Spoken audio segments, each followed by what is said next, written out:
कंदोकोट खां रिपोर्ट कर रहियो आहे अब्दुल ख़ालिक चाचड़। बख्शापुर भरिसां मियाणी थाणे जे हद मां नामालूम हथियारबंदनि खीर विकिरो कंदड़ शेरबाज़ चाचड़ खे अगवा करे कचे तरफ़ खणी फरार थी विया। ॿिए पासे राब्तो करण ते हद जे मियाणी पुलिस तस्दीक कंदे चयो आहे त शेरबाज़ चाचड़ ॻोठ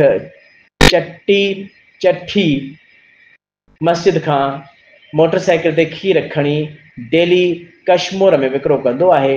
अॼु बि खीर खणी वञी रहियो हो त कुझु नामालूम हथियारबंदन अगवा करे विया। मियाणी पुलिस वाक़े वारे हंधि रवानी थी वई आहे। ॻोठाणा बि वॾी तादाद में कचे तरफ़ पहुची विया आहिनि। होॾां चाचड़ बिरादरी वॾे अंग में नेहड़ पतड़ वटि मौजूदु कुझु चाचड़ बिरादरीअ जा माण्हू दरिया टपी विया आहिनि। होॾां राब्तो करण ते चाचड़ बिरादरी जे चङे मुड़ुस मीर अस्कर अली ख़ान चाचड़ ॿुधायो त हिन वक़्तु चाचड़ बिरादरी समेत मुख़्तलिफ़ इलाइक़नि तरफ़ां रवाना थी विया आहिनि।